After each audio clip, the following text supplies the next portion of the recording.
Looking back at the last 2 years of selling on Amazon, it has been an interesting ride to say the least.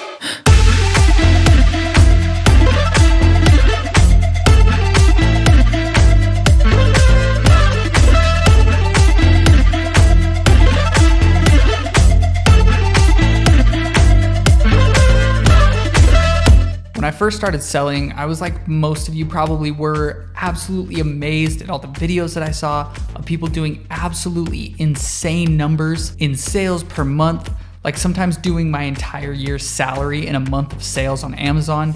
It honestly made me question a lot of things about the career path I had chosen up to that point in my life. It was honestly hard for me to believe that people could actually be doing these types of numbers.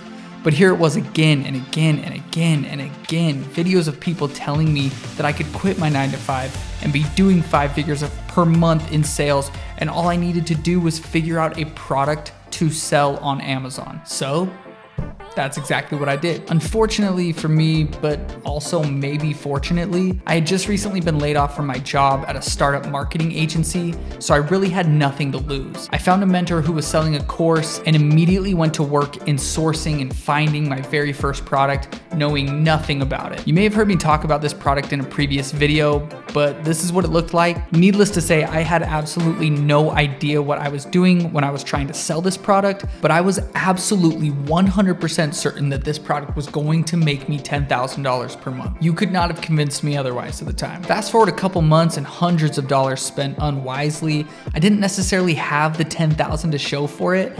In fact, all I really did was kind of break even on the product. But hey, looking back, I take that as a win for my very first product launch. It could have gone way worse, and I'll take the lessons that I learned from it. But it was the second product that I decided to launch where things actually went kind of crazy. Immediately upon launching this product, I was seeing more success than I had seen in anything I had done in e-commerce up to that point. At one point, I was doing about $8,000 a month in revenue with that one single product. And right then, I could see it. I saw the potential. It was like the doors to this business just finally unlocked for me. Something finally clicked. If I could do this with one product, imagine what I could do with like 2 of these or 3 of these or like 10 of these. Then all those crazy numbers from those sellers started to really make sense and feel like a real thing. The possibilities really started to feel endless at that point. Immediately, I got to work on the next product, and once I decided what that next product was going to be, I had the most brilliant idea that I had ever had. Little did I know that this bright idea would absolutely tank my Amazon business over the next couple months.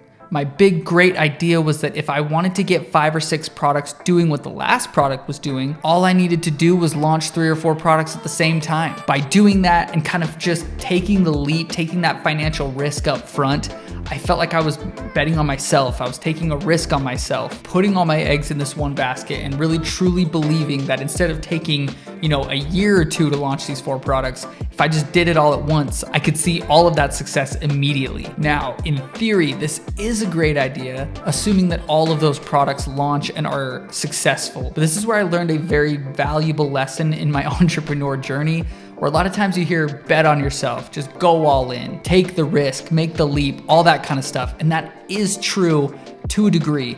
You have to have the other side of the coin, which is you have to be educated about the risk that you're taking. Make calculated risks. This was not a calculated risk. I thought it was calculated. I thought I calculated it out. I ran the numbers. I did all the research for the products. I thought I had it, but I didn't really even consider what would happen had those products not taken off. It was almost like my belief in myself at that point kind of overshadowed the critical thinking and the realism that needed to enter my brain in order for me to know not to launch those 4 at the same time. I had bet on myself big time, and it absolutely did not pay off. This left me in a pretty tough spot because I really didn't have any money left over in my business bank account to launch any new products, which meant I would have had to dip into our personal savings to do so. And I was scared to even do that now that I was essentially 1 for 5 on product launches.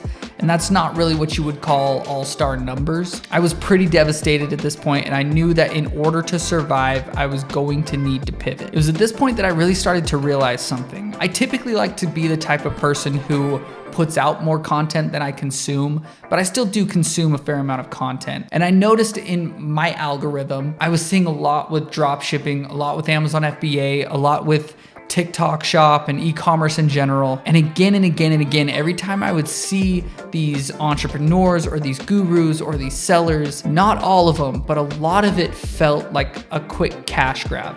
In my mind, I was like, what's the end goal here? What's the point of this? What's the point of them launching that product? Is it just to make money? Do they actually care about building a brand around that? Do they care about that product? They're selling these toys that you would get at an arcade from winning a bunch of tickets. It's like a lot of these people were just selling one-off products that they were just trying to make a quick cash grab on. And, maybe it's just me being, in my early 30s now. I'm not really in that hustle to just make a quick dollar type of phase in my business. I really want to build something that means something to me and can last and can create a career for myself. I want to be able to create positive impact on people and do that through a brand. And I knew it wasn't going to happen that way. That's when my wife approached me about an idea that she had for a product.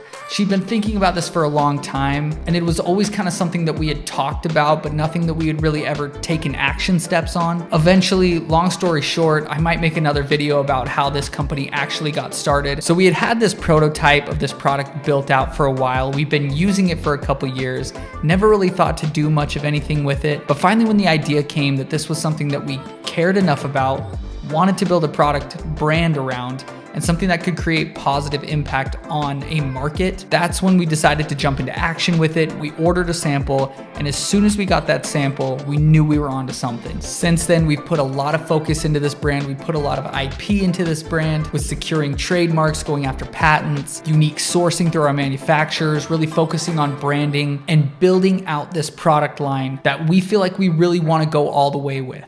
That's when I realized what I was really passionate about in e-commerce was building a brand and providing value to a market who needs it. It was at this point I had a massive realization that my future in this business wasn't going to come from a catalog of one-off products that I simply launch and just pray that they make me money.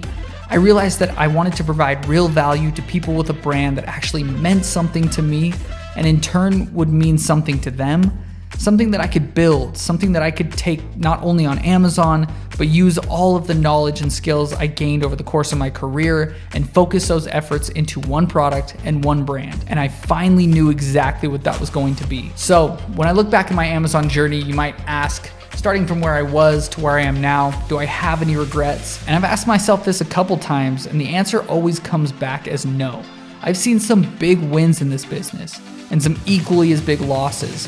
But over that process, I've learned so much and finally discovered my real purpose for being in the e-commerce space. And it's to build a brand that I care about and that hopefully you care about and just overall adds purpose and value to people's lives. Something that I can look back on 10, 20, 30 years and be really proud that I made. So for those of you that are considering getting into e-commerce, I want you to ask yourself why you really want to be in this business.